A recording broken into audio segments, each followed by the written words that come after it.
Manchester United right now. They're into the top four. Cass, first time this season they're into the top four as well. And it was quite controversial to drop Marcus Rashford. He has been their talisman, someone that they've needed, I suppose, with Cristiano Ronaldo leaving. And I know this year has not been particularly well. This season has not been particularly brilliant for Ronaldo, but he's always been that talisman.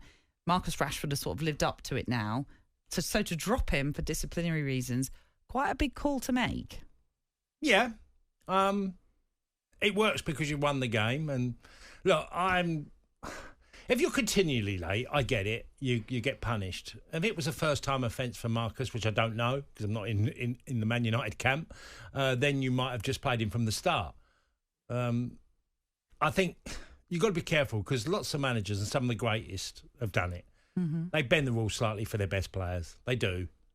Sir Alex Ferguson bent the rules regularly for certainly Eric Cantona and even Roy Keane at times. I think his tongue would have been a bit sharper if it had been other players. It worked, and Ten Hag's doing a terrific job at Man United. Yesterday, the thing that surprised me, Nat, was Luke Shaw at centre-half. I know. Right? Luke Shaw at centre-half. Mm-hmm. And then you got Wan-Bissaka playing at right-back, who, by the way, his duel with Podence was terrific, and he played really well, Wan-Bissaka. I was delighted for him because he's sort of gone down the pecking order. And then Rashford comes on and gets the winning goal and looks sharp as what you'd hope a player to respond to. You mentioned Luke Shaw, though, starting at centre-half. Harry Maguire is on the bench.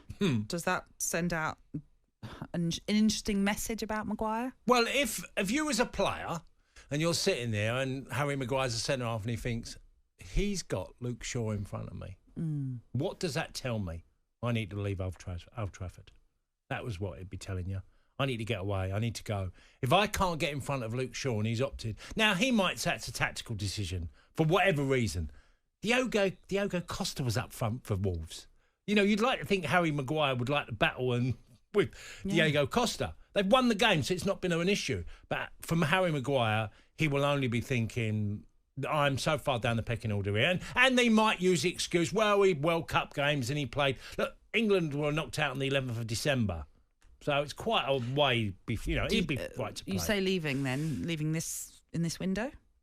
I don't think they can. I think it would be very difficult to get Harry Maguire out. If it's a loan, is more likely. But I think at the end of the season, I think he'll look elsewhere at Harry Maguire if he can, because he's playing for England. He wants to be a regular. And going back to my point about, he played for England. Varane played in the quarterfinals of the World Cup, and went deeper. Yeah. So... if he's playing, he'd be thinking, well, he's playing, so it's not World Cup reason. I'm been left out and Luke Shaw's been put in front of me. So I think Harry will have to consider his future at Old Trafford. And he'll be incredibly disappointed. But if Ten Hag is the manager by next summer, which really does look the case now, I don't think he would want to stay. OK, we will talk more about that game at Molineux a little bit later on as we reflect on that victory for Manchester United. But despite the surprising dropping of Marcus Rashford to the bench, in the end, he was called upon to score the winner for them as they moved into the top four as a result of that victory.